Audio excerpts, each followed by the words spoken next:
Going live. How are you doing, guys?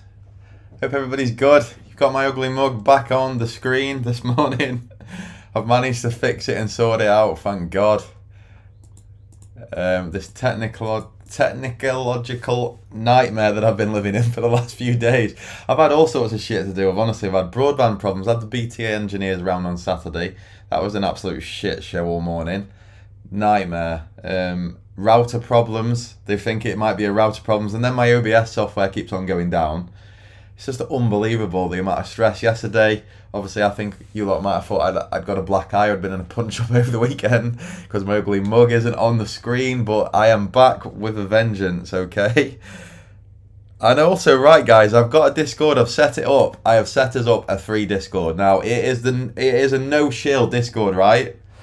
As I was speaking yesterday, if you weren't in yesterday's talk, chat, what I want everybody to do is, if you don't feel comfortable giving everybody your strategy in there, which a lot of people won't, but listen, right, no, but even if you're putting your entries and exits on, people would literally have to study you for 2 or 3 months with every single entry and exit that you do to even gain sort of what your strategy is. It's so difficult to try and work out what people's strategies are. I've tried it in the past myself with people on Twitter, and you're always way far off what you think it is.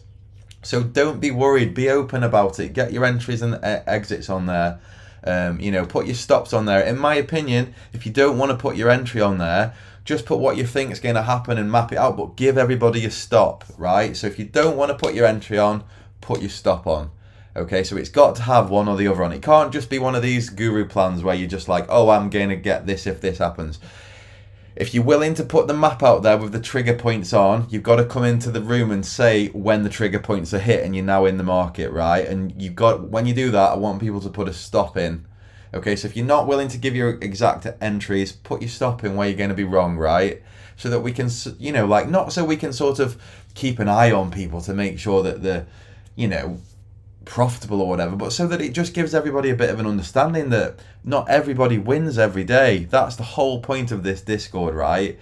I don't want it to come across as like, I want it to be the only Discord on Twitter which is honest, no shill. People put losses on there. People are willing to, lose money in front of other people. And how refreshing would that be for people? 1, it's free. 2, I don't want any sort of guru shills in there, any idiots that are trying to suck people away from it and pull them into trading. Who can't trade, right? So if you can trade and you've been on the Discord for 3 or 4 months, I don't mind if somebody says to you, oh, will you mentor me? Or, oh, do you fancy doing something like that? Because you will have proved it in the Discord. You will have looked like a ledge for 5 or 6 months or whatever. And that can't be a bad thing, right? I will sub to people who can trade properly. You've proved it time and time again in the Discord. But I just want it to be honest. I want it to be refreshing. I want it to be not what Twitter is, where you've got all of these people put in, entries and not entries without stops in or trades where they've already moved to break even and it looks like they're making thousands and you're on there and you've done your arse. I don't want it to be like that.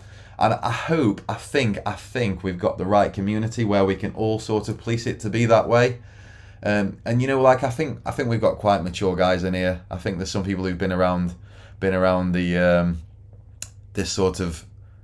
I think we've been around for way too long, and we can sort of see who are the shills and stuff like that, and who's more likely to go down that route. So, but I think it'll be good. What it does do as well is. Do you just want us to post the losers, mate? Mark Wogan. Yes! It made me feel better.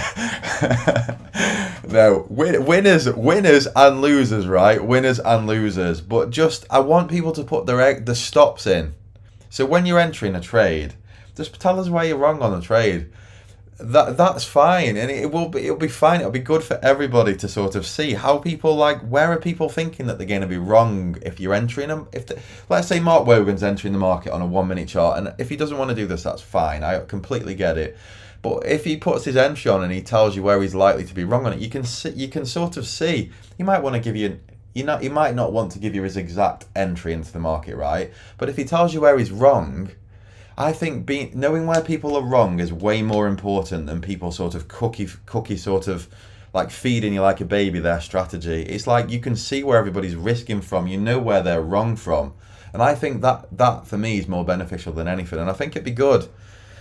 we've got some good experienced guys in here. We've also got a good mix of people that are, like trying to be, to get this game at trading, trying to make it. And I think it can only be good. And you don't have to call out every one, guys. Seriously, you don't have to call out every single one. You don't. I don't want it to be like you've got to feel regimented to do that. But just if you see something good setting up and like that's your strategy in a nutshell, just put it in there. I'm going to be doing it with my own strategy, right? I don't mind. I'm going to put in all of my entries on, all of my exits on, and go from there. And hopefully you will see me winning and losing like you've been doing on this live channel. And that's what I want it to be like. So I'm going to tweet the Discord group out in a second. I'll just tweet it out so you guys can get on board and join. It's called Milking Markets, right? So it's Talking Technicals, the name of my YouTube channel. It's called Milking Markets, and it's completely free. So don't it is free. It's not one of these that's going to be like shilling anything like that, which I think is the most important thing about it. I just want it to be about everybody like getting better at trading. If you've had a losing day or you've had a losing week, jump on there and tell everybody. Put your entries on. Like these types of things, like people will be willing to help you. They'll be willing to like, it. When you've got experienced people who are trying to do the same thing as you, it can only be good. And I appreciate some people won't get benefit from this because they might start changing how they think about the markets in the day because of what somebody said. If that's you, jump on at the end of the day and go through the messages. I think you will only get benefit from it because there's some experienced people in. And you never know, you just might learn something new. You might see how somebody else is risking their trades, how they're seeing the market. And I think obviously the massive benefit of it is, as well as obviously just seeing other people that are walking the walk. It can only be a positive. So let me just get the Discord group out and I will get the link out to everybody so that I can send it out. I'll tweet it out now. So I think you invite yourself to it basically. So let's just have a look how I do this. Invite members to Talking Technicals Discord group. Share the link. Now I am going to tweet it out. I'm going to put join this Discord. Join this No Shill Discord for 3. With a thumbs up. Now it will take a little bit of policing this one because I don't know if people are going to jump onto it from Twitter who haven't been on the YouTube channel. And I want to try and keep it to everybody in our community. So if you are joining, hopefully you're Phil, you're not on Twitter, right? Okay, so have you got my email, Phil? I don't know if I can share it in the chat, to be honest with you. Let me just try and work out how I can do this. Maybe I can share it in the chat so you can get it. But for everybody that's on Twitter, I am tweeting it out now, okay? The tweet is, join this No Shill Discord for free, okay? And it's going out now. So jump in. I'm going to be sharing all of my charts and entries and stuff like that with it. Exits, everything, as I'm scaling out, stuff like that, so that you can keep your eye on me and see what I'm doing. And hopefully it will make some sense to you and we'll get a good little community going from it, I think. I think it'll be a good thing. So there, the link's gone out. You're free to join. It's called Milking Markets. It's Talking Technicals and it's the Milking Markets chat thread, which I want everybody to sort of like put charts on there and their entries and exits on and stuff like that. Can we talk vaccine and politics? I don't know, mate, Matt. I don't know. I don't know about that. I think we should just keep it purely about trading because it can become a bit more like Twitter, can't it, if we get into that sort of stuff of it. We'll leave Twitter for all of the social talk and all of the current sort of, political sort of commentary. I think that's best left to Twitter. Let's just keep it like purely technicals, purely market based of what's happening with what people are seeing, what charts, what entries they've got, what exits they've got, how they're doing on the day. Let's talk about the demise of Man United too. Yeah, that would be good. Nick, who do you support? I take it you're a Liverpool fan. Mind you, I suppose everybody hates Man United, don't they? But jump on, subscribe to the Discord, guys. It'll be good. Liam, get yourself on there, mate. We will be glad of your input. especially, you know, you're one of these that doesn't mind calling it live. I think everybody that does that will be greatly appreciated. Hopefully it can grow. I will police it though, guys. I will keep, if there's any people that are sort of being aggressive or you know, where people just, I don't know why it is with this, but when somebody tries to do something positive and free, I don't know why, but you always seem to get these few people that are sort of like, oh, this is shit, or oh, these people aren't making money, or all of this type of stuff. But I will police that if people start sort of, and I'm not going to be like some dictator with it, right? So that's not my personality. I will sort of let everybody sort of, you know, have their opinion. That's fine. But if there's anything that starts getting a bit sort of, you know, out of hand, that people are sort of, you know, becoming a bit, because you know how this game gets you, becoming a bit too sort of in your face and a bit aggressive, because we don't know who we're getting there. I will police it and I'll just block them straight away. So we want to try and keep it as friendly as possible, and as helpful as possible, and as positive as possible. I think them three things are the main things that I'm after. Okay. Swindon Town. Nick supports Swindon Town and he's dissing Man United. Oh my God, Nick. Is it just going to be DAX? No, Lucas, it can be anything. It can be anything trading related. I will just be the DAX, but it will be anything. So if you trade Forex or you trade in crypto, and you've got good setups and you're looking at, you know, you want to try and add something to the group, put it on. We will, I think anything trading related. It can be anything. It can even be strategy related. It doesn't just have to be entries and exits. I'm going to try and put a lot more strategy stuff on. And that's where I'm going with this, right? Morning, Justin. How you doing? How do we join the Discord? I've just tweeted it out, Justin, on my Twitter now. If you see the tweet, I don't know if you will have seen it, because Twitter's like that, isn't it? You tweet something out and I think probably only like 6 people that follow you see it. It seems like that with my tweets anyway, from the amount of likes I get. But I've just tweeted it out, so have a look at it and get involved. We'd be glad. We'd be very glad of your input. Morning, Andy. How you doing? But yeah, where am I going with this, right? So where I'm going, how I see my YouTube going is I still want to do the live videos and stuff like that, but I want to sort of like get into doing a few videos about strategies and stuff like that, and how like mechanical strategies can, and I know it doesn't look like that at this point in time, right? Because my balance isn't great, but I am up, and I haven't really traded my strategy that well. And I'm still up, okay? So I'm quite happy with that. But these videos, I want to start doing a couple of videos every week where I'm going through a mechanical entry, like the Bitcoin one that I put on. Now that Bitcoin strategy, if you've checked it since the 1st of October, like this month it would have done about 25, I think it would have done 25R this month, just off that strategy that I put out there. I've got one on oil that I can put out. I want to try and get into like giving people mechanical entry points where they can get into the market and get out of the market, but to have back tested them as well, to make sure that you can give people the results for free. I like coming up with these little hustles, these little entries in a market, and working out like what's the best sort of risk reward profile for them and stuff like that. I really enjoy that. It's where my sort of creative mind comes out. So I want to try and do that. I want to try and get some videos out and sort of go down that avenue. I think you'd be very surprised. There's loads of little niches with the initial balance that I've got from my old playbook. You know, we're watching for like 11 years. There's so many that I can sort of offer people, and I think it will be really good for people to see, and hopefully it can add something to your trading.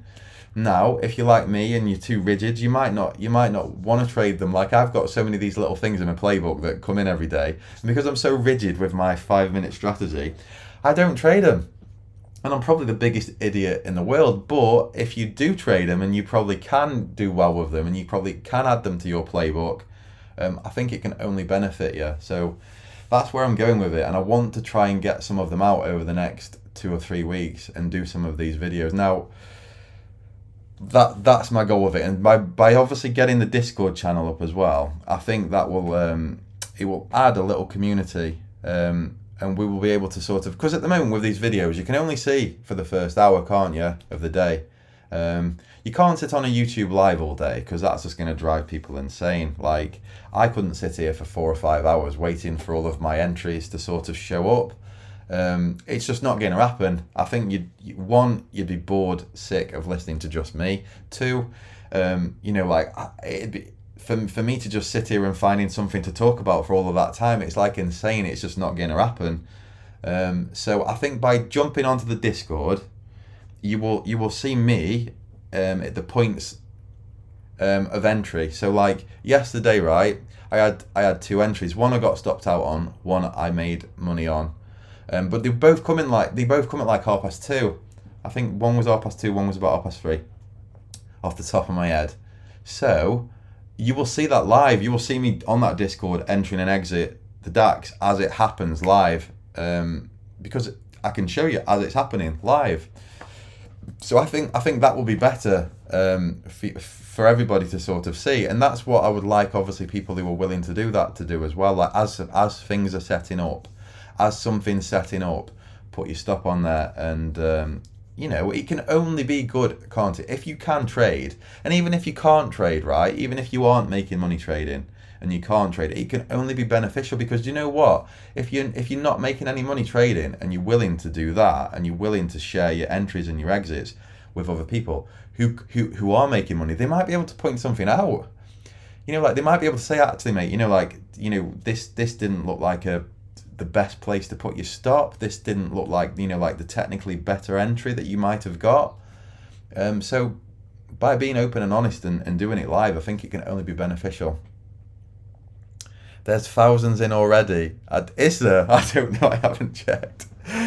Can you reshare that Bitcoin strategy? I'm going to UltraFX. I'm telling you now, it is a cracking strategy. It's fully mechanical. Thanks, Justin. Have a look. Yeah, I'd love you to get involved. Be awesome. That Bitcoin strategy, Ultra, is a cracking strategy. It's really, really good. It gets you into a trending market. And yes, you get, the win rate isn't great on it. But when you get a trending month like this month, you absolutely smash it. Like this month of October has been the biggest trending month of the whole since January with Bitcoin. It's been massive. Now, the good thing about it is, UltraFX, is all of these people yes, you will have made a lot of money just by holding Bitcoin over the last 4 months, right? But what happens when it goes down? What happens when you get like the first of the month where you get the sell-off? You still make money by trading that strategy. All the people who are just holding, they don't. So it's long and short, which is the best thing about it. It gives you both sides of the coin to make money from. Yes, there's not that many short entries that pay, but overall the short entries have been profitable. Now, when Bitcoin pulls off, and you get the big dip, this strategy will get you in, and you'll be making like decent R off it. Because I was talking to somebody about it the week, and like, oh well, why would you try and trade Bitcoin? Because you should just hold it. It just goes up. You just make loads of money. Okay, right. Okay, well, we'll see about that, won't we? Like I am bullish on Bitcoin. I'm not saying it's going to go to zero tomorrow or anything like that. But when the market rolls over, and it does, the market trends both ways. Bitcoin does. Obviously, yes, the major macro trend is up. But, you do get these bear markets where the thing rolls over and dives, 10, 15% in a day. It will get you into the market and you will make money on the way down as well, right? 25 on Discord already. Wow. Thanks. Well, that's amazing, guys. Tell a lie, 37. Wow. That's really good. I'm happy with that. How do we get on? Can't listen this morning, unfortunately, but always catch up with the vids later on. Jason, it is on my Twitter, pal. I've just tweeted a link out to it now, matey. Have a look at the link on my Twitter. Do you follow me on Twitter? Morning, Aidan. How are you doing? Matty, how are you doing? I have got a Discord and you're invited, mate. You are invited. You're a ledge and I want you in there. Dax to the moon. It looks like it, Dan, without me. I've sold 4 courses. Trend the market, you shilster. You shilster.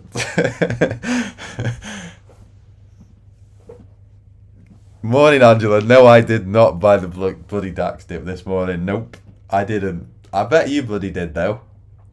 And I'm glad for you. I'm happy for you. I didn't get it. No, I need to. I'm gonna get long if we get a pullback though. I'm hoping I'll get some in a minute. See what happens. Let's just see how it lines up, eh? Fancy briefly explaining the oil strat. So the oil strategy basically is a breakout above the initial balance that I use for oil, which is 7 a.m. and 8 a.m. So it's basically similar to how I trade the DAX, but it's an opening range second leg breakout Ultra FX. Have a look at it. If you mark off the 7 a.m. and the 8 a.m. high with oil, you will find that Angela tried to. Have you tweeted me, Angela? I haven't seen anything. I'm sorry. Trend the markets on Euro Swissy. Lovely. But yeah, basically Ultra FX. That's what it is. So it's trying to get a when oil trends. Basically, it really goes. It really does move. It's very trendy.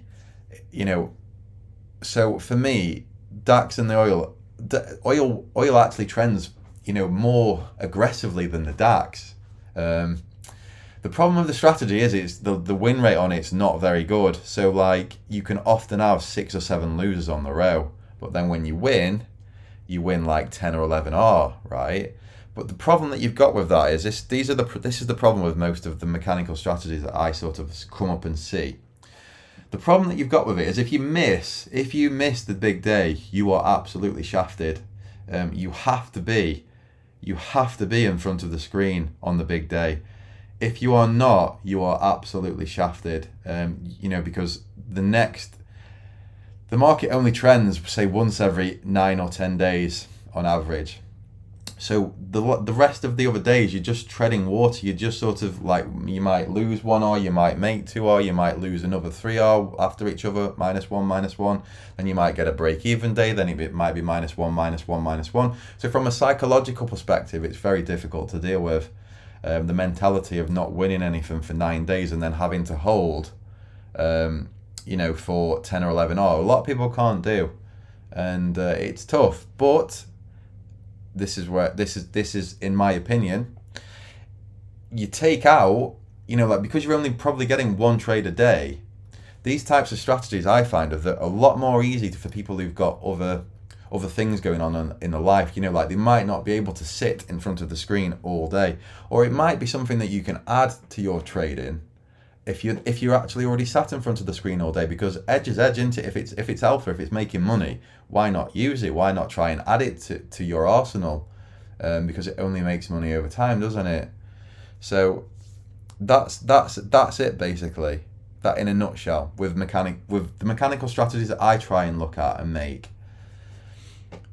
Now, I'm gonna put them out there for free. Like all of my playbook that I've got over the last 11 years, I'm gonna just go through it with people for free and put it all out there, because why not really? Like, I aren't trading it. I'm not trading it and making any money from it. So hopefully I can just give it to people, and if one person can trade it for free and make money from it, then brilliant. I'm adding something positive for that person. It might be, somebody that's not making any money at the moment who's watching these videos, it might really resonate with them, and I'm not making any money from it, so why would I not want to try and give it to someone who can make money from it? I'm one of these people that these people that are like, you should always, let's say, like, I'm not trying to call anybody out or anything like that, but let's say these people are like, you should always get paid for giving people like trading strategies or something like that, or I'd want to like charge for a trading strategy. Well, why would you? Basically, if you can, the positivity that you can get by giving somebody something for free and them doing well off it, that, I think it would probably pay you tenfold. So I don't mind. I'm gonna give all my playbook out and just obviously go through it step by step. There's loads of little day trading setups and stuff that you can make mechanical. So watch out, guys. I'm going to be putting it out over the next month. And then obviously, Altro, you do your own back testing then, right? I will be giving you an entry technique or like a context out of my playbook. And what I want to do is give you the back-tested results over the last month or 2 months of trading it. If you traded it on the DAX, let's say we go into that 5-minute candle that goes through the initial balance low, and we use that as our stop, our reference point, as if we're wrong, right? So I'm going to go and do the back testing for everybody so I can give the spreadsheet out on the video and say, right, if you would have traded this and you would have taken 2R or 3R, or even if you would have left it till 9 p.m. and done nothing with it all day, and you just would have taken that one trade that day, this is what your results will have been, right? So at that point then, that's up to you. You can either not use it at all and think it's completely rubbish. You can either think, do you know what, that makes sense, I'm going to have a look at that. But you might already have something in your trading arsenal that could make it even better. So don't just stop there. My whole goal with this is just to get everybody thinking of how to get more edge, how to become more positive with the trading. If you're stuck in a rut, or you might have just had a strategy that you've traded for years and you just do that one thing. I just find it dead interesting. Mark Wogan sent me something on the Nasdaq the other day, DM'd me. I love all that type of stuff. Anything trading related, hustling or strategy wise, for me is it's like playing chess against the market. I really enjoy that side of it, and trying to develop how to make a strategy more profitable. I really enjoy it. I don't know why, but it just resonates with me.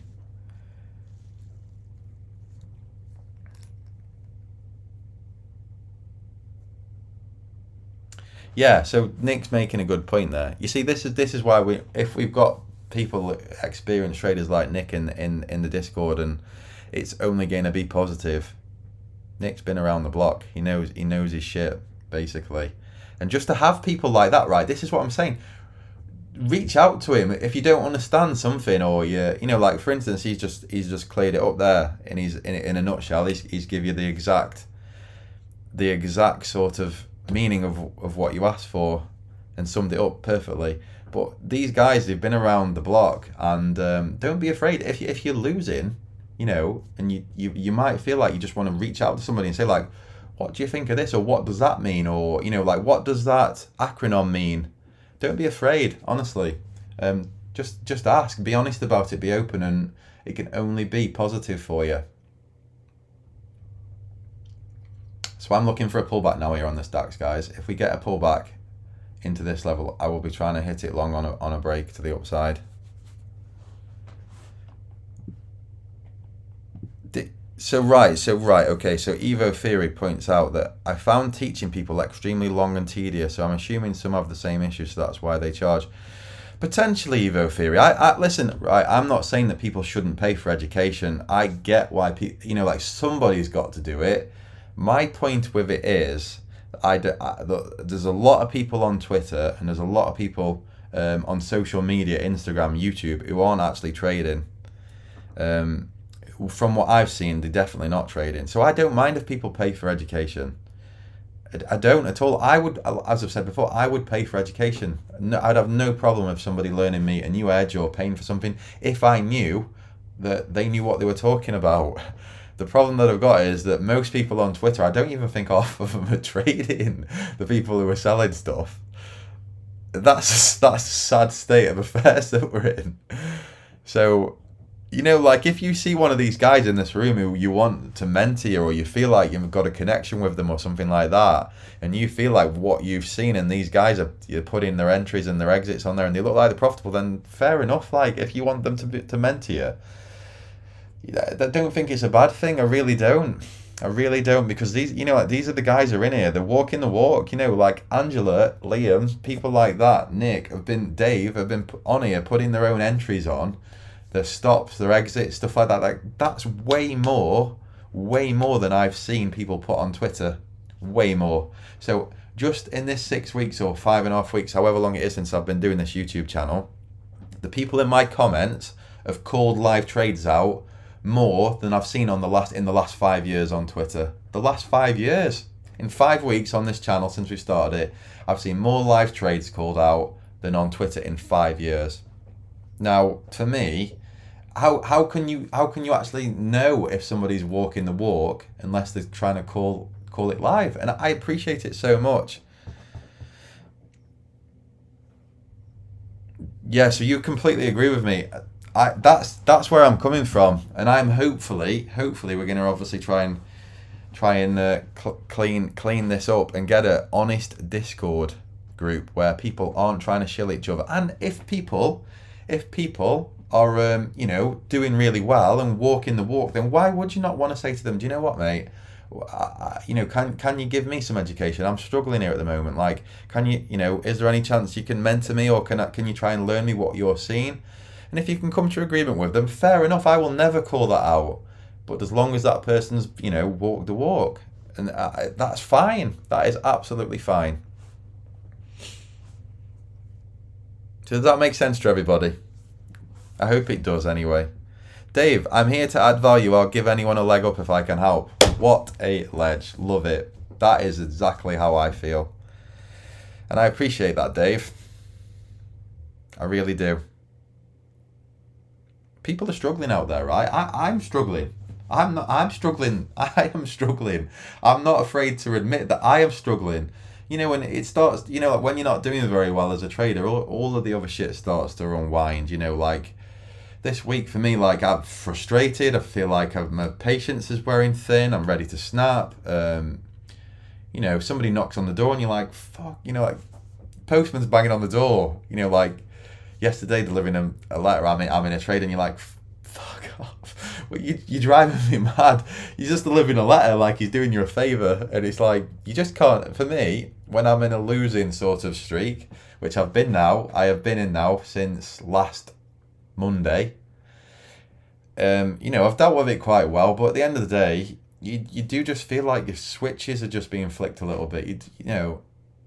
It's not easy. And being in a room and seeing other people in the same situation as you can only be beneficial, I think. Just want some ideas so you can go and backtest. UltraFX, I've got some ideas for you, buddy. These videos are going to be coming soon, seriously.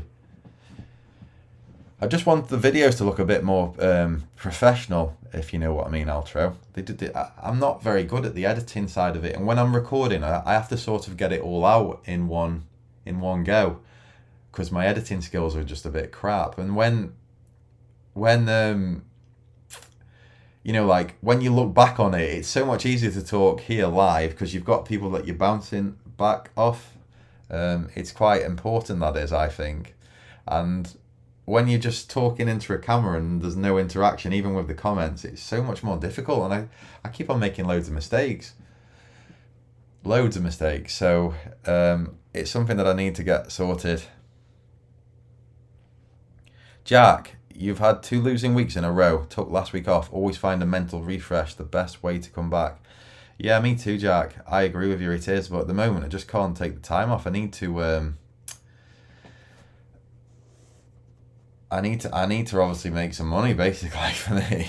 And I don't think my misgivings have come from me doing anything wrong, if that makes sense, Jack. My execution's been right. It's just been my strategy. If it was the other way around and it was me doing stupid shit, then I would definitely take the time off. But my frustration is coming from a strategy, not my own execution of it, if that makes sense. My execution's actually been pretty good. Just going through a rough patch with how the market's sort of setting up for my strategy. And I'm still up overall since I started this account. So I'm not too fussed. I am down for October though on my live account. So it is what it is. I'm hopefully going to work my way out of it. We'll see what happens anyway. But yeah, I would suggest always taking the time off if you can. The markets will always be here, won't they, Jack? They will always be here for you, and they always are. What might not be here is your account, as if you slip up or something like that. So do the right thing, bud. I appreciate you putting it on there, though. Very honest of you. Aiden here, I'm short Euro Swissy at 107.0. Nice trade. Felt I lost a bit of perspective on my plan.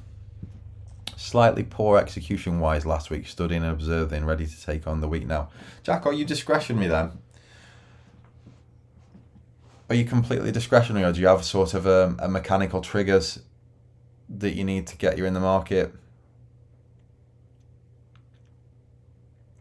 Was it, were your losses just part of your plan, or was there something that you've done to unsort of settle yourself? Were you, holding on to a loser? Were you just jumping in a bit slack? Did you not have the right entry technique? Like the exact entry trigger? Did you get in just before that? How was it? It tends to come from fear of missing out. That does, the old FOMO. And that. For me now, I'll be honest with you, Jack, at this point in time, for me, like, having been on the losing streak that I'm on, my, like, triggers are right there for me. Slight bit of discretion, mostly mechanical. Yeah, so I don't know if you've been making money, or my triggers tend to come from either when I'm winning too much, or I've had a good run, or I am on a bad run. Sort of they're sort of up and down, and I sort of they don't really have a show, but at the moment, obviously, I'm on a bad run, and my triggers start sort of coming out, like the FOMO of watching this go up now without me. You know what, it is pissing me off, to be honest with you. Because you're thinking to yourself, like, why am I not in this market? It's going up, I've been bullish all week, and I've not made any freaking money.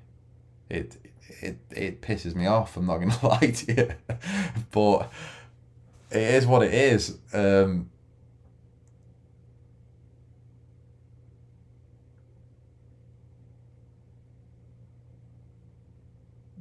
Bit of confirmation bias, right? I'll pretend I'm not crying. Aiden, don't cry, mate. I'm long the DAX. Dan, have you just got long? Or are you long from this morning? Molested money. It's frustrating when you miss a good trade because you were not in front of the PC, especially after losing streaks. Yeah, do you know what? That's molested money. That is the biggest trigger for me. That's the thing that I think pisses me off more than anything. If I've been on a losing streak, this is why I'm in front of the computer at the moment every day, and I'm trying to get the exact execution right. With my loss sequences right, I know the probability of me having a big winner is very, very close, very soon. So my loss sequences, once I've get like 5 or 6 losing trades on the run, I'm very, very close to having a big day. They're very close to right round the corner. So at the moment, for me to pull myself off this at the moment would be the wrong thing. I need to just trade through it, because looking back over the course of my sort of entry and exits sequences, loss and wins, sort of, how they sort of set up. In my experience, after having 5 or 6 or even 7 or 8 losing trades, the big one's close. So I'm fishing for it, and I know it's coming. So that's why I've got to stay in with it.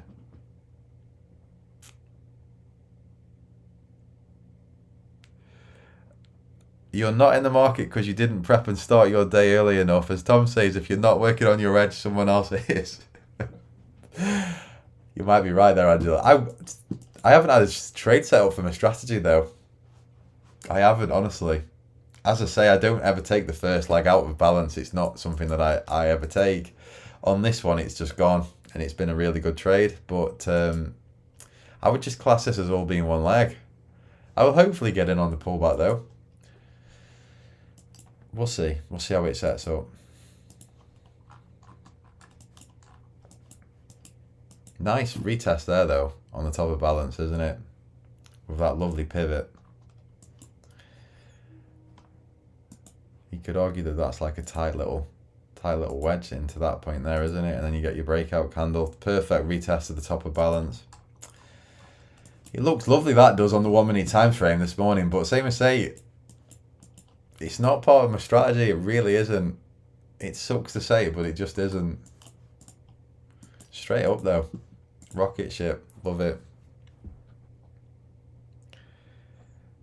Right, okay, Dan. I see that trade, Dan. I do see that trade, to be honest with you. I take it you were looking at the 1 minute time frame, though.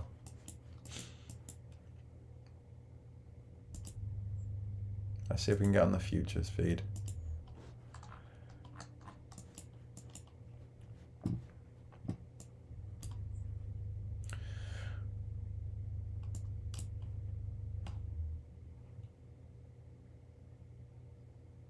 think your stop's got to. If you at any of these points, how I see these drives up like this, if you're going for the sort of breakouts as we've tested the top of balance, you've got to wait for the move to happen, I would say, and then wait for the momentum to go, and then put your stop underneath. So for me, obviously, if you're trading long here, you can definitely put your stop there if you're taking the breakout of this candle, and then it would be the same. I know this is hindsight bullshit, which we don't want, but I'm just pointing out how I would see it. Once we get the open drive out, I think your stop's got to go beneath each of these lows.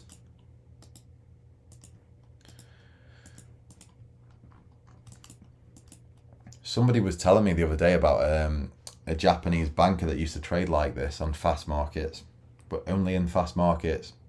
And he was saying that, and this guy is a very good trader himself, he was basically saying that on fast markets, when the market goes up, you basically just, I know it sounds really, really easy to do, but just take the breakout that breaks the consolidation on every single one, and he was adding into his position overall.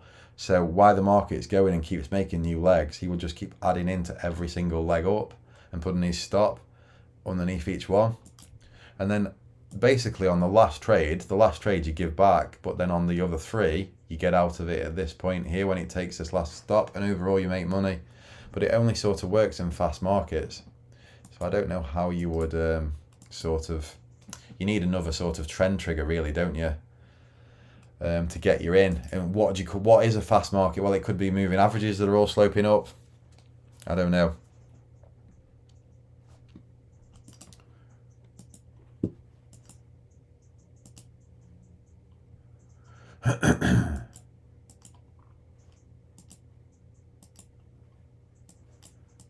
We'll see what happens there. I need a bigger pullback though yet, guys, for me to get involved.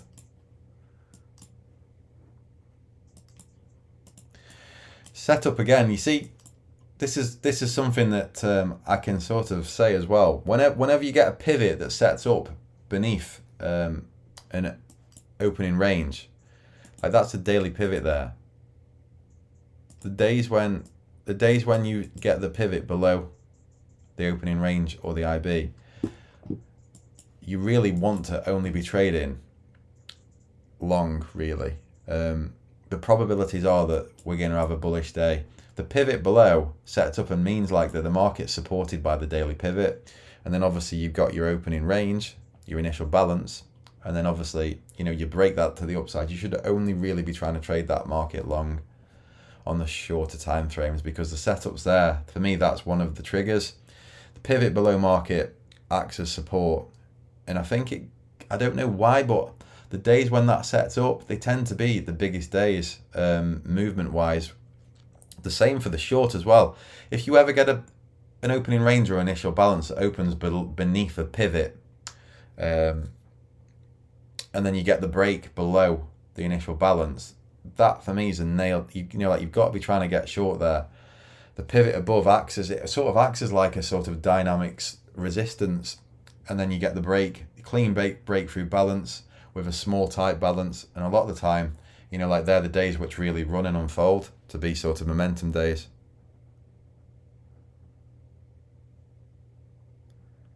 Right, so Angela's saying, look, she looks at weekly pivots. So I've seen that on your DAX, Angela. I have actually seen that, to be fair. I do like looking at the pivots though. Pivots on oil are good, especially when they set up above or below the initial balance and you get a breakout or an open drive through it. They can be very sort of good setups for momentum. James Walker, I'm primarily a crypto trader, but I've been catching some of the streams. Really appreciate the mark, especially with all the moon boys in crypto. It's nice to see a genuine trader who makes a good living. Well, all of your points I take with great pleasure, apart from the one that says who make a good living. So yeah, thanks James, that's a lovely message. Appreciate that. And come over to the dark side, mate. Get onto the legacy markets. Same as say, if you're making good money in crypto though, why would you? But I really appreciate the positive message, thank you. But yeah, I ain't making a good living. I wish there was.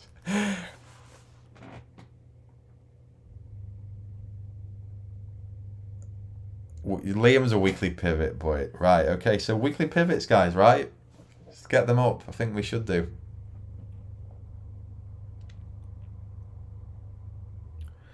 Look at when you get cash open above prior day's high, resistance 1 and CBOL. Bullish breakout. Same for below PDL, S1 and CBOS. Pivots based on the cash market. Nick, so you're on the pivots as well, are you, Nick? So Angela's pivots, Liam's pivots, Nick's pivots. And I do like looking at pivots myself, to be honest with you. Same as, say, that Mark Fisher. You know the Mark Fisher stuff that I sent out to everybody? Do you remember that 6-hour seminar that was free from that top trader? Mark Fisher's one of the biggest guys in the NYSE. He's huge. He's like billionaire. He day traded out the pits. He's just a normal guy from Long Island.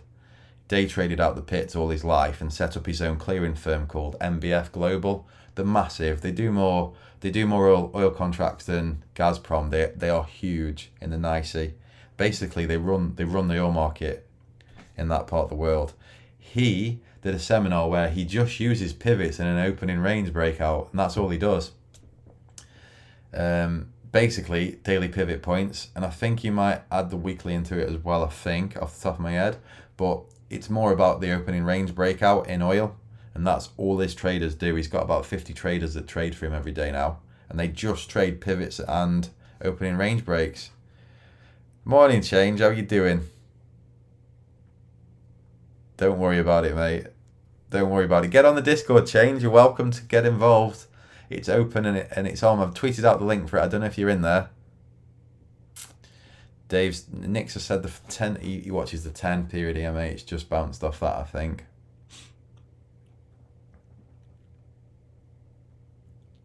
Who's this? Mark Fisher, Ultra. Mark Fisher. Google him on. If you Google Mark Fisher oil trader, you'll see him come up. He's a bald dude with he's really good. Same as say he's a bit like that Mark Minervani, but less of Mark Minervani can come across as a bit of a douchebag sometimes, I think, on Twitter. He's sort of very aggressive towards if you even question anything that he puts out, he's like, oh, fuck off type of thing. I think he can be a bit aggressive, Mark Minervani, but Mark Fisher seems like just like a really nice guy, and he's made $1 billion from oil, trading oil, basically.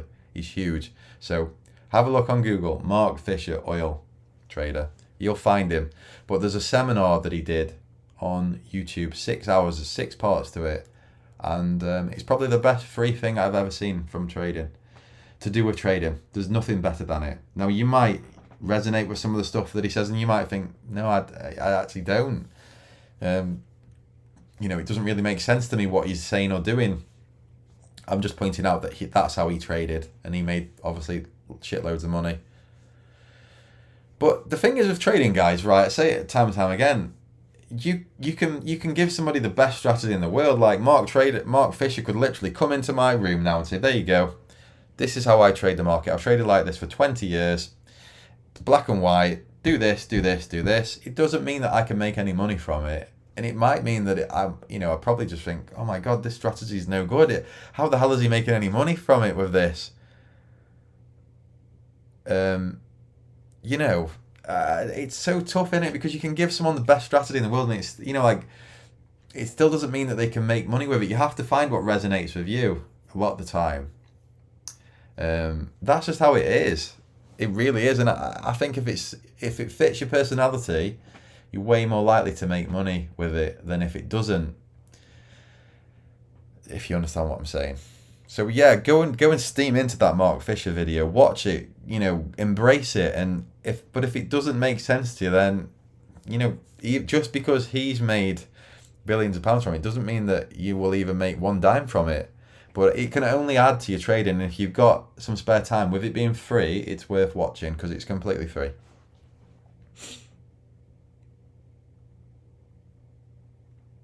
Yeah, MBF Trading, that's his firm, yeah. Altro, yeah. He does seem like a bit of a geezer. I like him. I like his personality. I like how he is. He does seem like a bit of a geezer. I'd love to bump into him down Long Island somewhere and go for a beer with him. Definitely. I think if I could pick anybody to go for a beer with, it would probably be him, from the trading world anyway.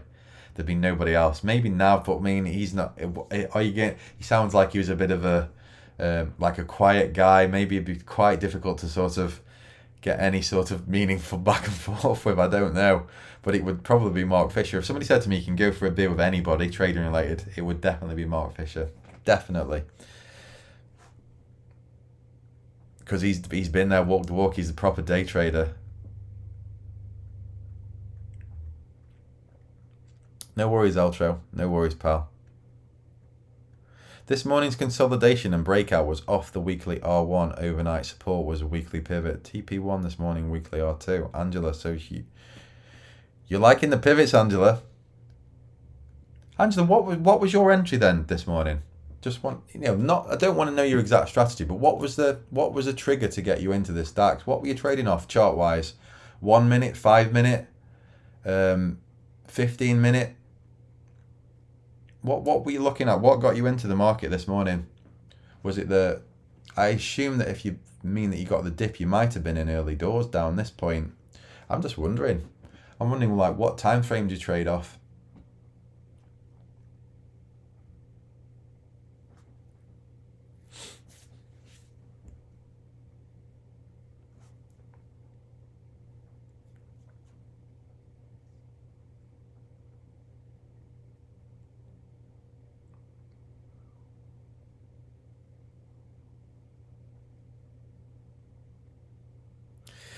Somebody wants to go for coffee and cake with Angela and talk pivots. As long as that's all it is. As long as that's all it is, then I'm alright with that. I want to go for coffee and cake with Angela and talk pivots, to be fair. I think we all do. We all do.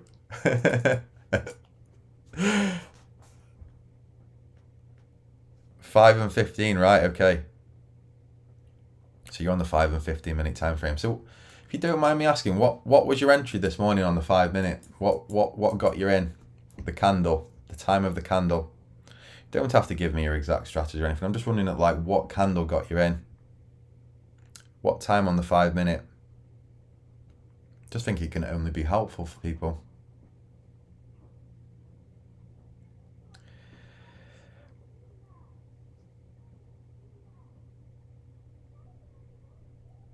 Dave's 15-minute time frame. Coffee and cake festival in Stoke. Well, to be fair, Liam, hopefully we're going to get a little night out sorted, or maybe a few evening drinks somewhere, maybe in London up to Christmas, hopefully, anyway. Oh, she said already. Sorry. Liam's offer of cake made my mind jump, I'm afraid. I'm sorry about that.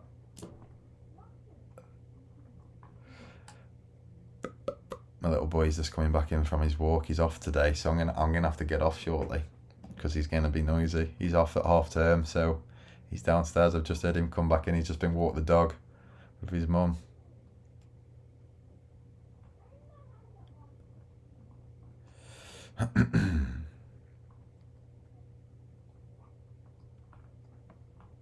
Trader meetup, yeah, I think so, Dave. I think we could get one going. London, though, I think it's gonna have to be in the big city, because I think that's where most people come from, but that's to be sort of, we'll have to see, to be sort of arranged in the future. I'll have to work out where the best place is for everybody. I'd hopefully get one going though up to Christmas, hopefully. There's no trade here for me yet. Let's just see where this sets up.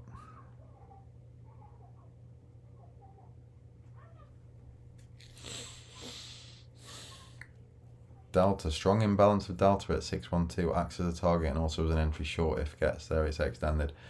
Right, okay, so Aaron, you use the footprint chart, right? That's very interesting to everybody that's trading the DAX this morning.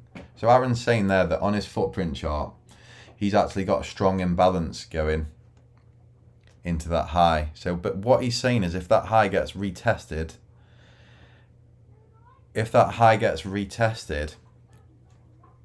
we could get you'd be looking at getting an entry short into that area.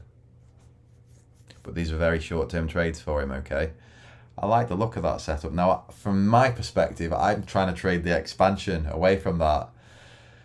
And I'm looking at it and thinking, freaking hell, like, have we got any expansion left? Have we? I don't know. I'm going to have to take the trade long, though, and see what happens. I'll hopefully get a tight pivot up here, be able to get a decent risk reward on. But now I'm just stalking an entry trying to get long, you see, and Aaron's trying to get short. So Singapore is halfway for change. Bloody hell, mate. I'm not allowed in Singapore change, so that one's scuppered. I'm not allowed in, I'm unvaccinated. I am the unwashed and the unvaccinated. You entered in the 8:30 candle. Lovely, right, I can see that. Nice bullish, bullish engulfing there, isn't there?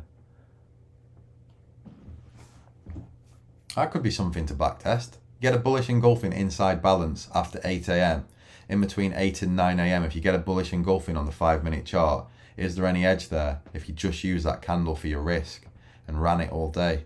I'd imagine that something just as simple as that, right? Just something as simple as that mechanical edge is that profitable. A bullish engulfing inside balance, you take the direction of that engulfing candle, right? And you run it for different profit targets. So you might take some off at 2R, you might take some off at 4R, and then you leave the last portion on until 9 cash close in the UK, which is 9 p.m. There will be some edge in that, I guarantee it. There will be. Now, you might not get a trade every day, you might not make money every week with it, but there will probably be profit in there. And the reason that will be profitable is that when you get an entry the way you get a bullish engulfing, the risk is so small to the relative R that you can make if it breaks out of balance and runs. It's huge. Like, look at that there. So that is a niche on its own. You know, you add the R up on that, just that puppy, that one candle.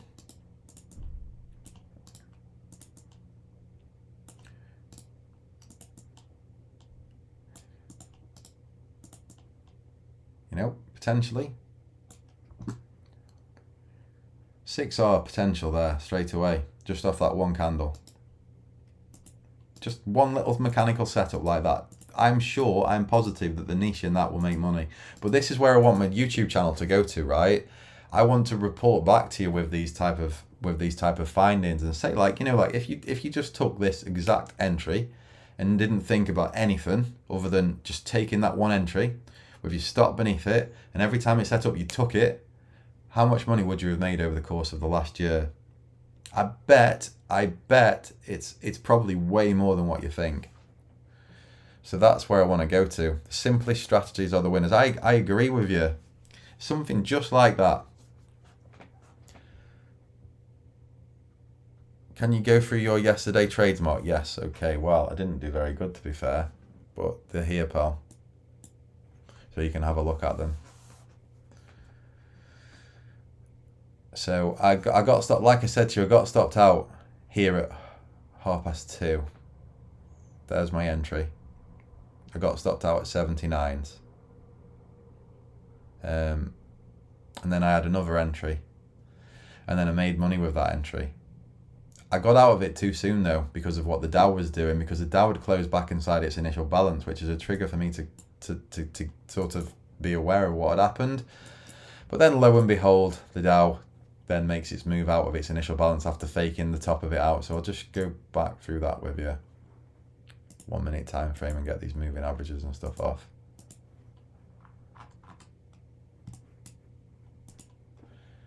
So it was at this point here where basically I shit my pants, really. And part of that was, sorry to be so blunt about it, right, but I actually did. And the reason that I did is probably because I'm on a losing streak, right? And I thought the trade was over with. Basically, you know, I'm just going to be completely honest with you. I thought the trade was over with. So for me, let me just point out to you that we have the initial balance high on the Dow here, 1. We have the initial balance high here. And as you can see, it's respected it. So that tells me that this is in play here, this high. Now, we get the breakout of it in this point here. But when we roll over here, I think that this move's done. I'm thinking to myself, because I haven't seen all this point here, I'm thinking that the move's done. Let me just move it off the screen so you can't see it. But at this point here, as we go out and then we come back in, and when we close here at 5:30, I'm thinking to myself, this here's done. Like, we're going to come back into here.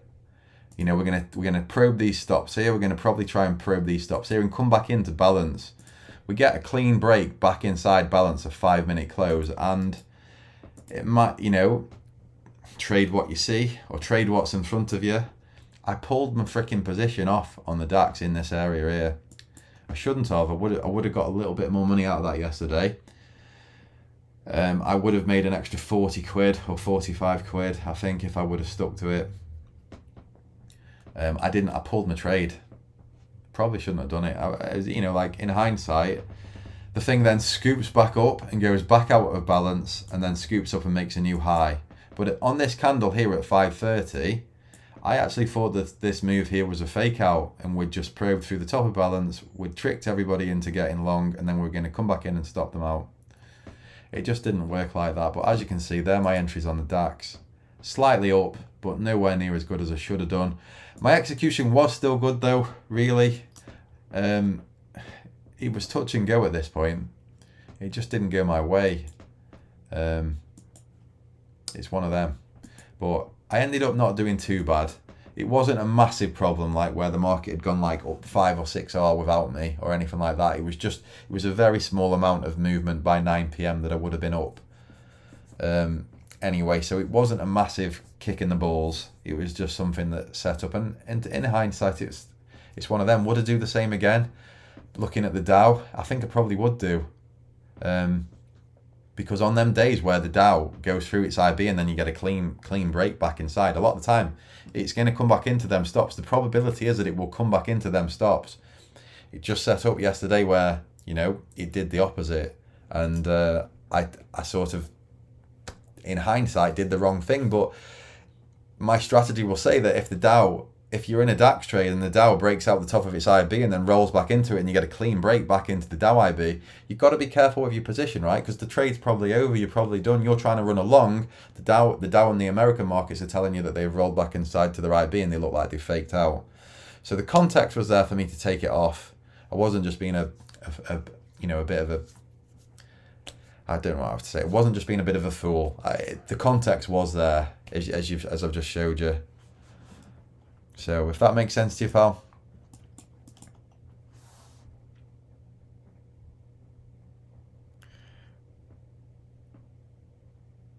Dodgy double bottoms and poor man's flags paid off yesterday. Trend the market.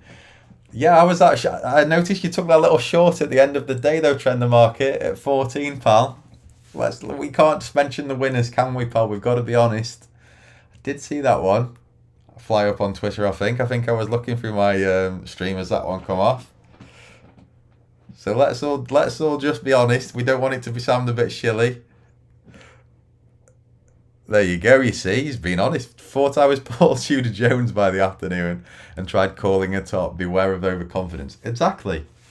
But the two trades in the morning, mate, were great. Good, superb.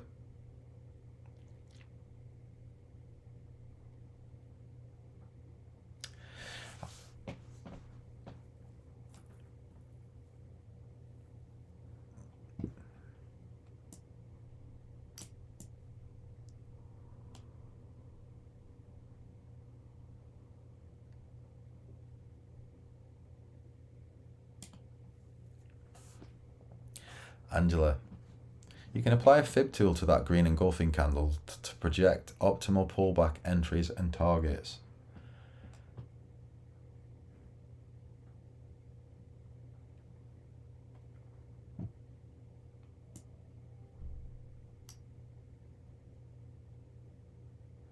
You guys are going to love me in a minute when I get long on this thing. I know that the minute that I get long on this, I know that Trend the Market's going to be getting short, by the way. I know it. I can feel it. I'm going to be getting long and that guy's going to be getting short. And then he's going to tweet me saying, I've just got short with a 15-minute stop above ATR or something like that.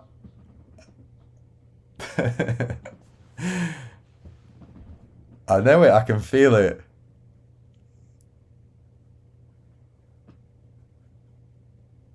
Out of interest, did you do the same on your main? Yeah, you know what, Josh? I did yesterday. I did. I actually did. Got to be honest, I did.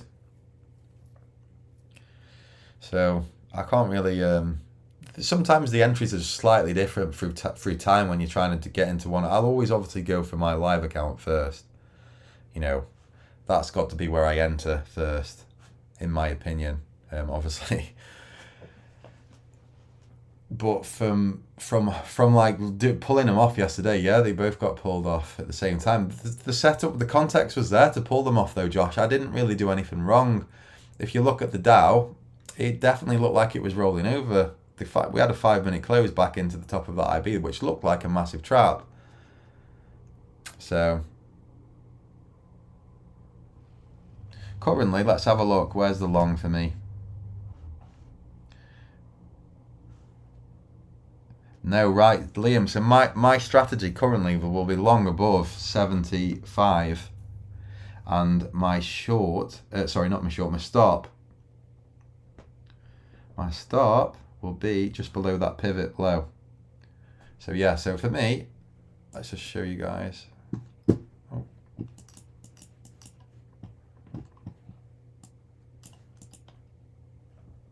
My entry is a close above here. That high, and my stop is just beneath there, that swing low there. So that's my risk box there, right? But I do need a 5 minute close above there to get long. Now I'm buying the highs like a bit of an idiot, really. One of these days, guys, one of these is going to run for me. One of these days, right?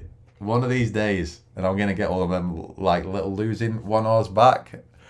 And the worst thing in the world would be for me that is if I don't take this today, because everyone's getting short and it runs, that will be way worse for me how I will feel than not taking it and than taking it and getting the 1R loser. It would be way worse, way worse. I'm hoping in a perfect world for me, we will come back down into this low here, sweep this low, and create what looks like a tighter bull flag, and I'll be looking for something like this to happen.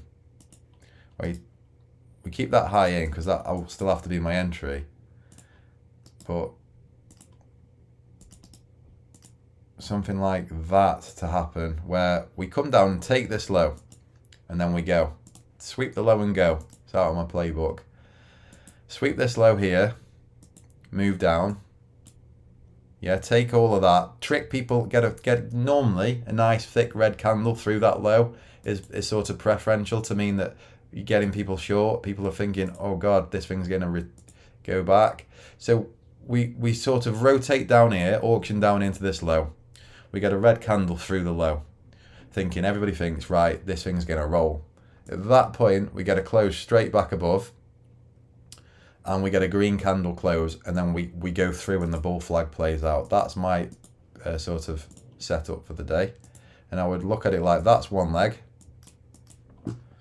and the next leg out the top is this leg here, like so, like that. And I would think there's more than enough meat in the move for me to get a nice tight stop on there and expect it to go higher rather than lower, if that makes sense. So hopefully if I can get like a 20 pip or a 25 point stop, brilliant. I will definitely test the water and have a go at that. I'll retweet it, Aaron, on Twitter now, pal. Hopefully you follow me on Twitter, don't you, mate? Let me have another go. I'll retweet it. All the miserable people on Twitter will be thinking, oh God, he's trying to shill his group, he's trying to, you know, do something that's like shilly, and he's been telling everybody that he wasn't going to do stuff like this, but it's free. It's not, there's nothing, you know, like, it's completely free. You can't really shill stuff if it's free, can you? Let's face it. I mean, that's the whole point of shilling something, isn't it? Because you're making something out of it. So here we go again. I'll tweet it out now, Aaron, for you.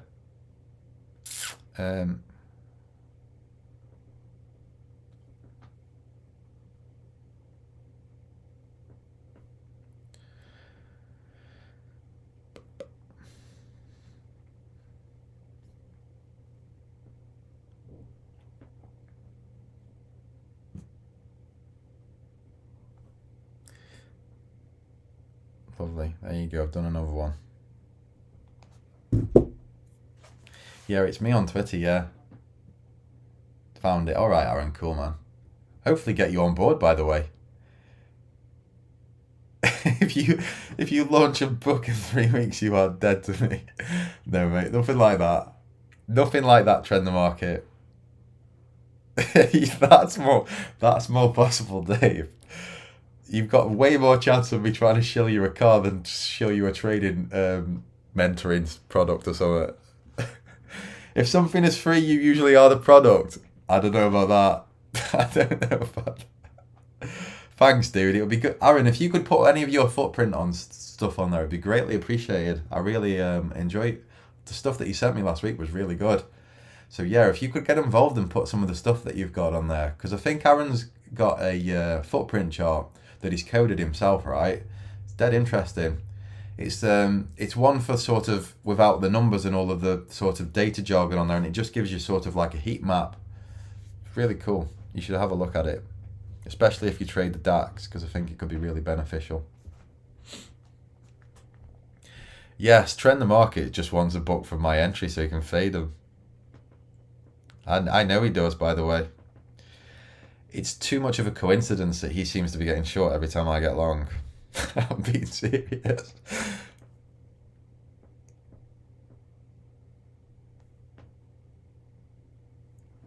Let's see what happens here, guys.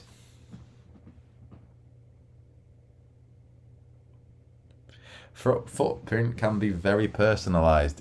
I think he's got really good input and output variability with it, you know. Hey, yo, Mikos is in here. Hello. How you doing, mate? You alright? Are you good? Good to have you in here, pal. Yeah, Aaron, get it on the Discord, mate. It'd be great if you could jump on and put some of the stuff on about it. Very interested in it, to be honest with you.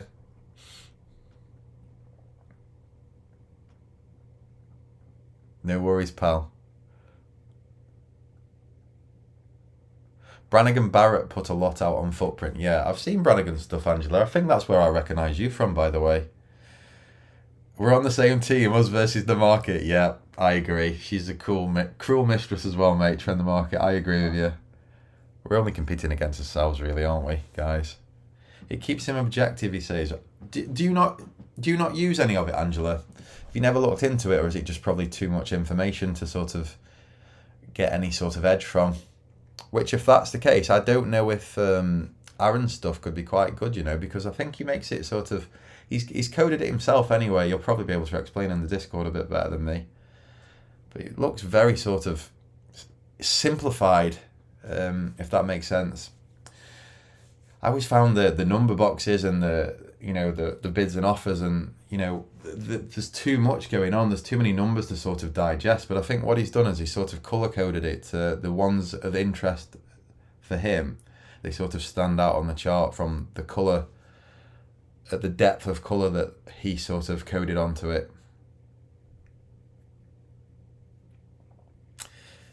Gotta go, Liam. Good stuff, right? Get on that Discord, Liam. Get on. I don't know if you're in yet, but get on it. And guys, get on there. I don't know if you can post stuff on or put charts on or anything like that, but fire away. Don't be afraid. I don't want it to be just about I don't want it to be just about my trades, really. Get on there and put your own stuff on. I want it to be open as possible to everybody.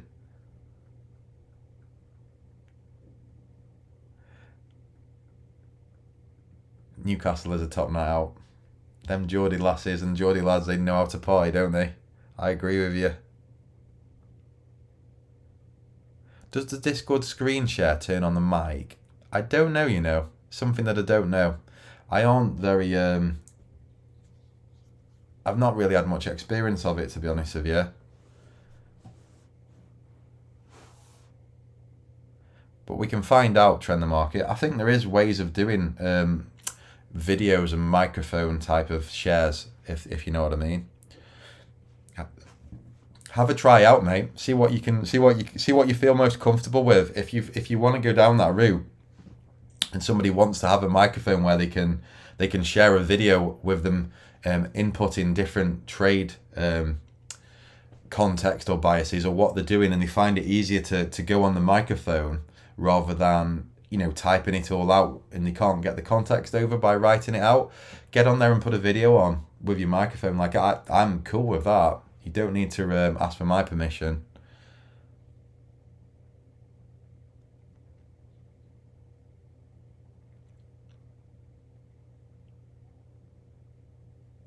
Oh, awesome. So, Mark, you put a few. See you later, Dave. Thanks for dropping in again, mate.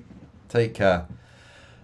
Posted a few charts of what I'm looking at, Mark Wogan. That's good. Conscious trading, short the DAX at a SFP level.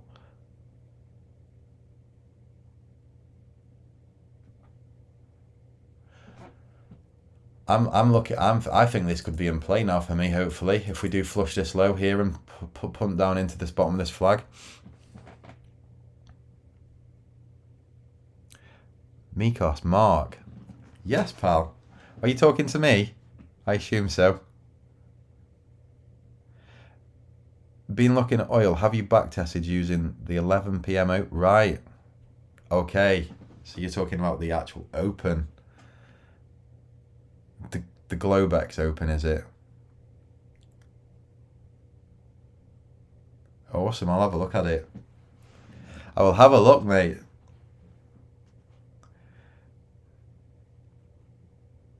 That's awesome. I haven't done, mate. I've never actually had a look at that, but I will do. I'll go online and have a look at it in a bit once this is done.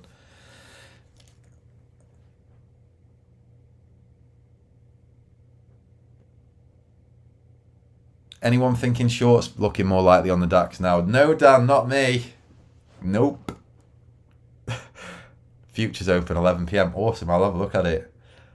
I just think this looks like a nice bull flag now for me. You take all this rubbish off. For me, this low is important now.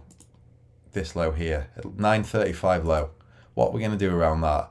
For me, that it creates a pivot, doesn't it? You know, like if the market's gonna sell off, you know, like we're gonna go through there, and then we're probably going to test it as resistance and move down lower into the top of the IB. So from a structural perspective now, just looking at that, just that one low, that you can sort of gain what could be potentially setting up as we probe through it. Now, there's only, for me, these are the areas which are sort of 50-50. Once you've had an open drive up like this, you're going to be right or wrong and know if you're right or wrong very quickly. The reason is that if we're going to sell off, we're going to probably do something like this. We're going to move down, and then we're going to retest this low, like so. And then we're going to go down, because this is a thin move here, and I would expect us to go back into balance like that. And, you know, thin move, where's the first point of support once this gets broken? It's going to be the top of the IB here, right? Your 8 a.m. high. Now, the other option is that because we've expanded up so high, and we've had an open drive, a good leg out, that it's very, very unlikely that we will just sort of do nothing and just consolidate at this point for the rest of the day. The market's made a move. It's either got to now expand or contract. So for me, this is an ideal setup day for me. I'm thinking to myself, right, okay, like can something like that happen there, where, you know, like this low holds and we go back up and aggressively go back up, and we go and take out the top of that bull flag top like that, and we expand up and we get the leg out. Now, yes, we can definitely roll over, definitely. But it's like now or never, isn't it? This pivot here is giving you the exact point where you could think to yourself, right, it's got to go from here. It's got to either go down and test the top of the IB, or it's going to go up and expand again, in my opinion. So for me, this is like black and white now. There's no sort of grey for me, which is what I like these days, how they set up like this. After an open drive, you know, it's basically one or the other, isn't it? You either get an open drive and a continuation, or you get an open drive failure. And the open drive failure would mean that we go and test the top of the IB. So in a nutshell, if we go through the top of the IB, through the top of this bull flag, I will definitely be long, and I'll be thinking that we can expand. We can go again. We could definitely get another leg up. Definitely. You just got to get the right entry with a nice tight stop. And I'll take them trades all day. All day. And it might look completely ridiculous at the moment. You might think there's no chance on earth that we're going to go up there. But when you get an open drive and a consolidation and a good solid leg out of balance, you know, you can get the expansion higher. And when it does set up, they go for way longer than most people think. And they often go to the close at 9 p.m.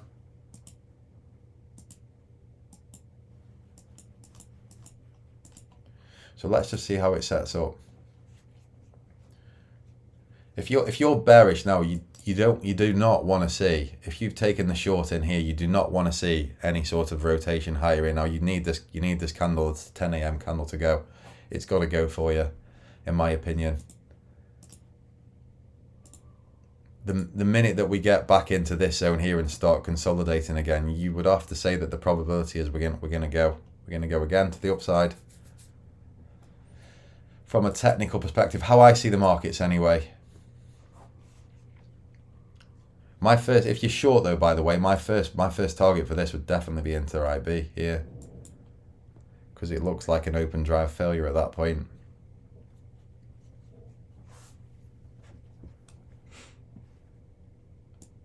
Change says there's a valid short-term double top for me too. So you're getting short, or you Change? Good luck to you, mate. I hope you smash it, to be fair. It looks same as say, if you were asking me now, what's it going to do off this 10 a.m. candle that's closed through this level, you've got to sort of say that it looks like an open drive failure. But what I tend to see happen is it flushed this low here at 9:35, and then instantly, if you get a nice big bullish candle into this zone again, into this consolidation, that normally means to me that I will be risking, I will have my stop underneath here, this low here, and I will be trying to get long as we break out the top of this consolidation, especially as we break these highs. So that's how I see it setting up.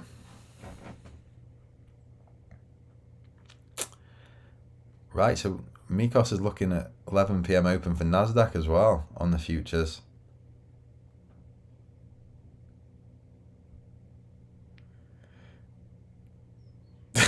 Jasper, that's a bit aggressive.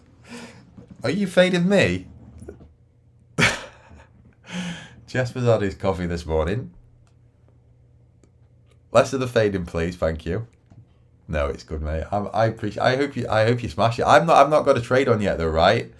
So for me, I would only be long once I see some momentum breakout above this high. So, I'm not going to just be getting long on a simple little green candle here into 57s, 58s. I do need to see some momentum to the upside, some fresh momentum, and then at that point I'll get long. So you're not shorting after a drive like that, okay? Fair enough, Change.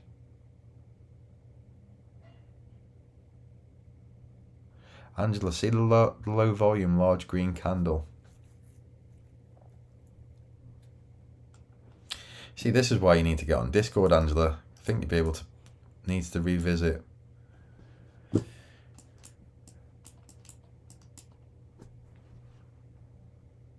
I think it's going to be so much easier on a Discord for people to point out what they're actually seeing rather than just being on this YouTube chat, because you can't put anything on, can you? Like, you guys are sort of, you've got one arm behind your back all the time, because same as say, you can say stuff, but the context of what you're saying as well when you're writing something is very sort of difficult to get out, isn't it? Especially if you can't annotate a chart and put a chart out there, which you can't on this.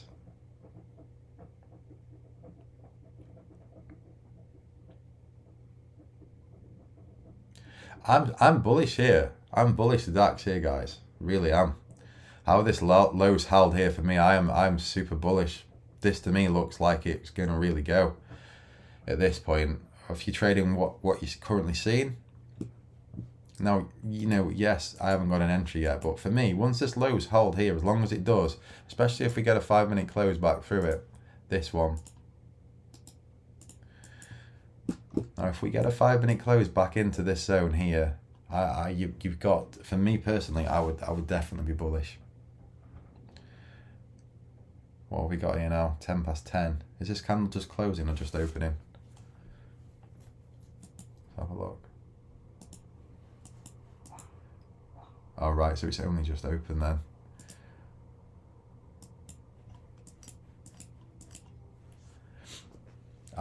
You've got to be bullish, for me. We've got everything setting up. We've got the pivot below the market. We've had a decent breakout of the initial balance. We've got a normal tightish initial balance relatively. We've got an open drive, and we've got a low that's been faked out and held. So for me, I would just be in pure bull mode. So let's just see.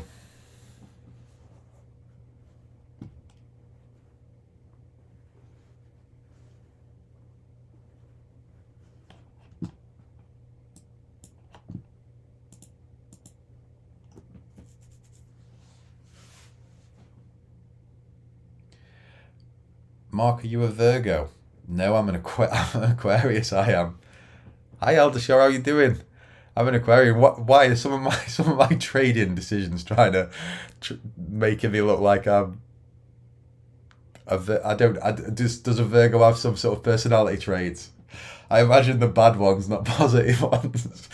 If you're watching him trade, Aquarius. Euro CHF has good buyers at 60 area. Could be the big guy. Who's the big guy? Come on, Mikos, who is it?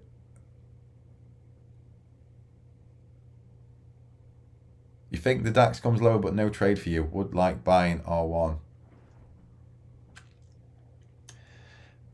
It's tough for me here, but you got to be bullish. I know it might look absolutely crazy to be bullish here, but I think this thing's going to expand and go.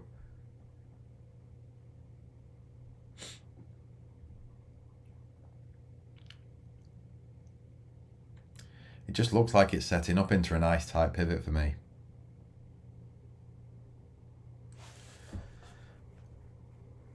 The big guy in Swissy would be the the old SMB.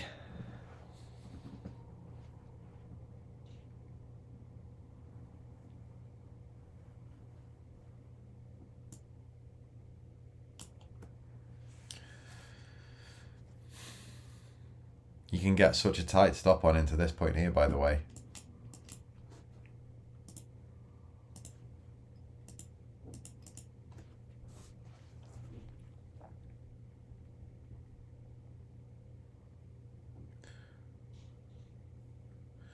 For me currently though, guys, it's still a move through 75s that's going to get me long. So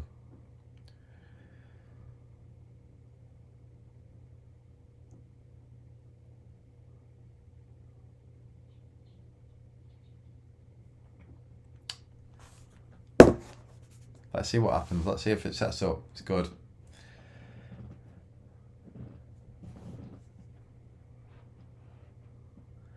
Same as say, Josh, I would still like it lower for me to as well, to be honest with you, but I will hit it if it goes up, because I think the leg itself looks like it could be a decent expansion leg, and I'm thinking we're going to get another one. But if this setup doesn't happen for me and I don't get filled here at 75s because we don't get up there and close through it, then if this fails, this this low fails here and we get back below it, I would like that myself. If we come back down here and consolidate and set up some structure, I'll be looking to sort of like get the long off the top of the IB and then aim for this high here at that point for my first scale.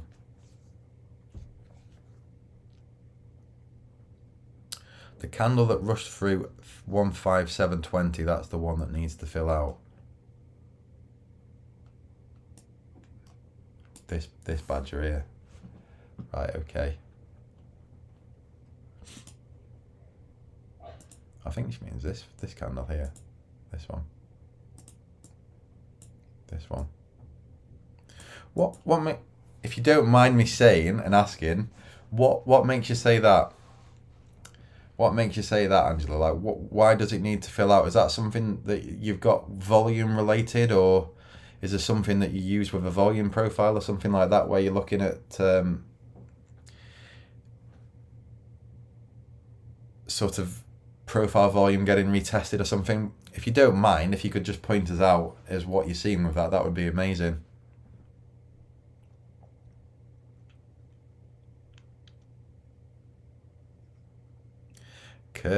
Kurt's giving everyone a setup again. Kurt absolutely smashed that Euro short, by the way, last week. It was like pinpoint. One tick drawdown. Smashed it. Good lad. Good to see you back in the room, Kurt. Right, okay, yeah, I get you now, Angela, okay. So you are using some sort of volume stuff then with the rest of your fibs and how you trade the DAX with the weekly pivots. I understand. Interesting. It would be great if you could delve a little bit into that without giving everybody the keys to the castle of your strategy, but if you could delve into that on the Discord group, that would be really interesting. I think a lot of people would like to sort of view how you set that up and what the sort of context you're getting off from that is. That'd be fabulous. It's an algo signature clue for me, like weak foundations. Bloody hell. I love it. I absolutely love it.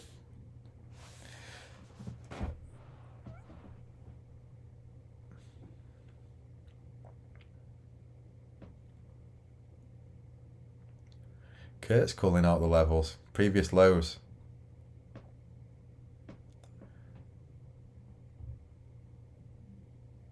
I still think this thing's going to go. For me. No trade, but I do. If gun to my head, I think it's going to go. From this point here.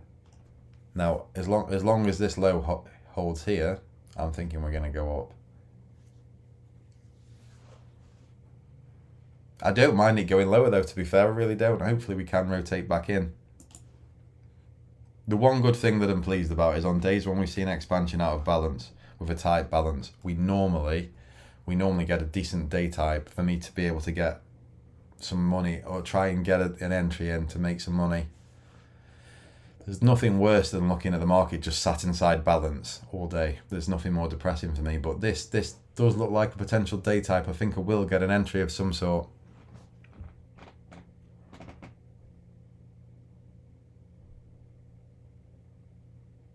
Just observe and draw your own conclusions. I will do, definitely. It would be nice if you could delve a little bit deeper into that though on the Discord. That'd be fabulous. Asking a lot though, really, aren't we? Keep badgering everybody for trading pointers.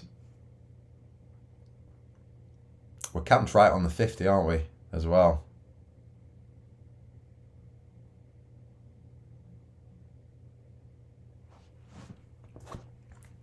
Mikos is in the room saying he uses the 200 moving average. They don't work, Mikos. They don't work. Moving averages don't work. Don't even go there. People get all fired up about it.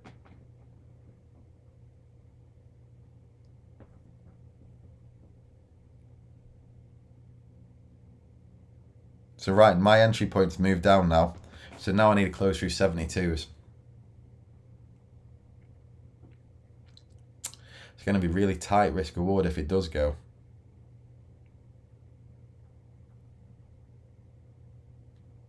I'm going to be looking at like a 25 pip stop, I think.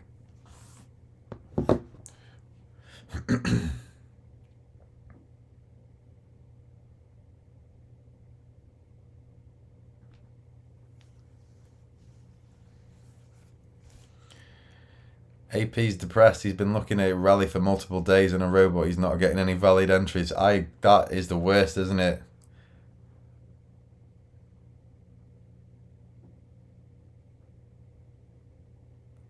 Come on, Daxi. I think you're trying to show your hand here, aren't you?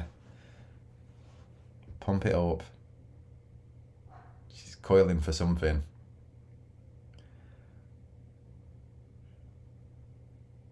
Definitely coiling for something, I think, here.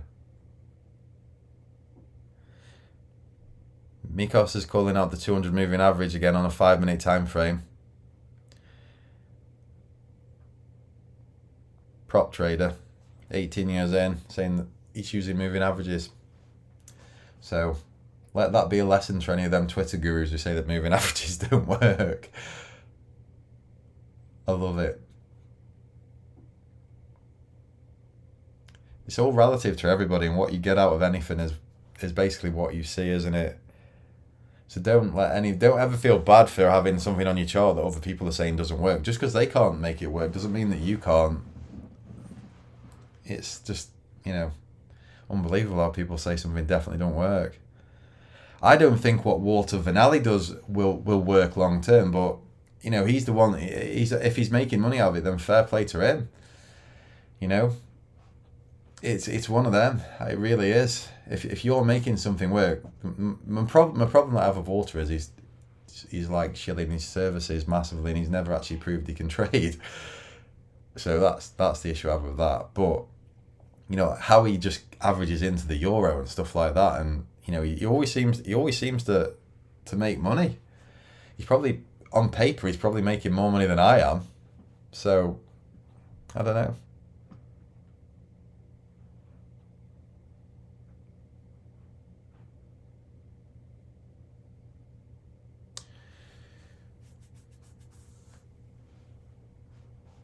Look at the last 3 trading days in oil 5-minute chart and tell me price has not responded to the moving average. There you go. I did tell you that. I think I did tell you the other week that I knew a trader that was trading a 200 moving average type sort of strategy on different markets on a short time frames. But it's the context of how you put that into the market, isn't it? I don't think he'd be taking a break above it and long and a short below it. I don't think that's it. I just think it's the overall context and the visual bias that it sets up in somebody's head, which is what you get your edge from.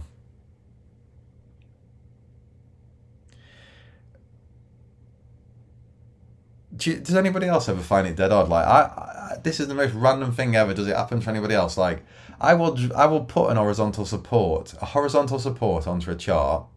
Like it could be just some dead random chart like pound yen, let's say, and I won't have been on the chart for a month or two, and it could just be a completely sort of random line put anywhere, and I go back to the chart and the freaking market's bounced off it to the tick, and it's like, what the hell is going on? And it seems to happen all the time. That does to me. I don't know why. I'm sure it happens to everybody, but it's just unbelievable.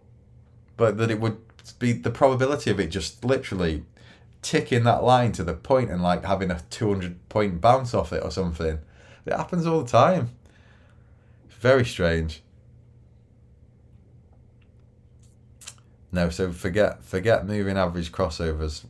I think they get you in too late, don't they? But using a 200 moving average to sort of work the flow out of the market, especially if there's a trend in the market, is a good thing. I actually do think you can get a very good bias from it.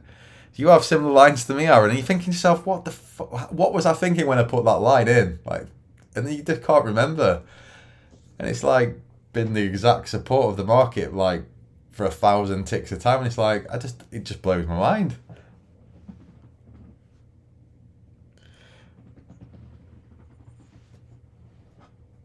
It's so weird. I don't understand it. But then, like, I'll do it when I'm trying to actually make some money, or I'll put a line in like this one here, right? This one won't work. Then we just sat there just messing around, just like, you might be looking like a weekly sort of, I don't know. I don't even know what I look at when the time I'm doing, but I guarantee if I flick back onto the chart, I haven't been on it for months, it's worked perfectly. It happens to you, Jack, as well. Yeah, it's mad, isn't it? It's so strange. It's such a strange phenomenon. It blows my mind every day, and I come off thinking, like, if I would have just used that one line today, I would have made, like, I don't know, however much. Very odd, very odd.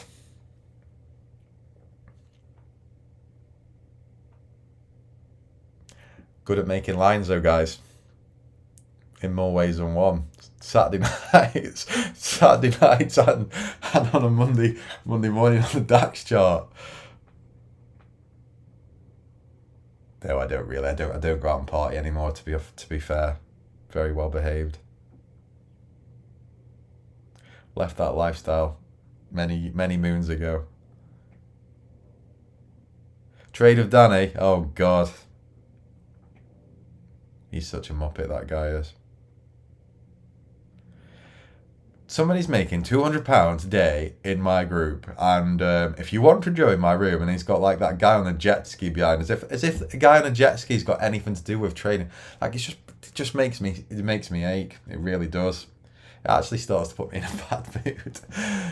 Like, shut the hell up.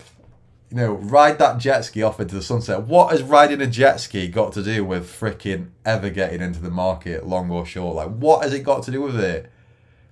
Shut up. Like, it just does not make sense anyway, does it?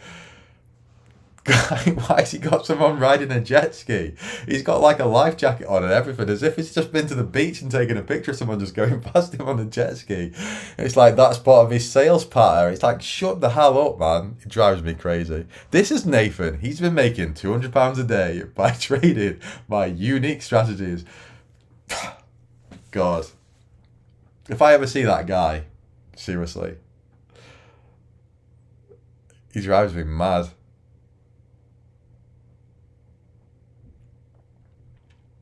I don't. You know what though? He's probably making way more money than I am.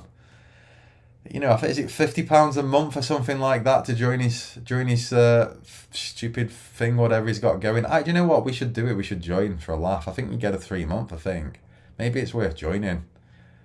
Maybe you'd be smashing it. Imagine that if you joined in like the guy's making like 15 hour a month or something like that. That would be amazing.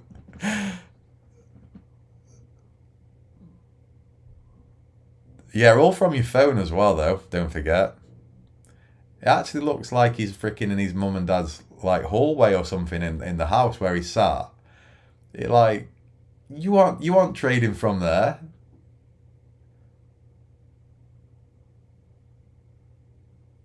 Yeah, all from your phone as well. Frick's sake. So guys, I think that's it for me.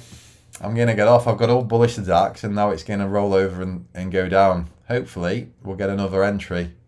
Because the problem with the thing is with my strategy is as we move down, as long as we get highs that we break out of, I can get an entry lower. Sometimes often with tighter risk reward on, so we'll see. But yeah, I've got all bullish to DAX and now it's rolling over. Hopefully we'll get Angela's volume candle tested, which would be nice. But I'm going to go and have a cup of tea. My voice is going. And my belly's rumbling. So it is time to call it. Thank you though. And obviously with the Discord group, right, it's going to take us a little while to sort of get into flow of it, isn't it? I don't think it's going to be something that we can all sort of just jump on straight away and look like we're completely in the flow of how it all works and stuff like that. But get active on there. You know, I appreciate everybody's input with it massively. If you can put anything trading related on there, stick to trading stuff, that would be amazing. And try and keep it very positive, right? That's what I want from it. Positive, no shilling. Keep it truthful. Be honest about your losses. Be honest about your winners. Celebrate your winners. Be honest about your losses. And keep it all as positive and as honest and as helpful to anybody new in there as possible. And I will police it if anybody sort of, you know, veers off and tries to be a bit shilly or tries to be a bit like, you know, not positive, and I'll try and police it a little bit. But be active and we'll all get to sort of grips of it and become more and more sort of, you know, in the flow of being on the Discord channel. And I wish everybody the best, and it'll be good to see everybody. So Jack, Aiden, Change, it'll be good to see, you know, like you'll have, rather than me just talking and stuff like that, we'll all be able to see each other's trades and setups and stuff, and it'll be really good to sort of see everybody's, you know, how they see the markets. So it's dead positive, get on there, but I don't expect it to sort of take off straight away. It's going to take us a little bit of sort of learning on the job, isn't it, with Discord? I've never been in one before, so it might take me a while to sort of get onto it and sort of actively feel like I know what I'm doing. But I appreciate everybody joining, and I appreciate everybody getting in there, and fire away. Thanks, Nick. Thanks, Angela. Thanks, everybody, for taking part. Change, Aiden, Matty, Kurt, Mikos, Mark Wogan, Jack. You're all legends and I appreciate it, all of you, especially UltraFX. Have a brilliant day, all of you, and see you on the Discord. Okay, take care, and I'll get some charts on there, and if I get an entry, it'll be on there. Morning, Ed. How you doing? So yeah, see you later, guys. Have a good morning.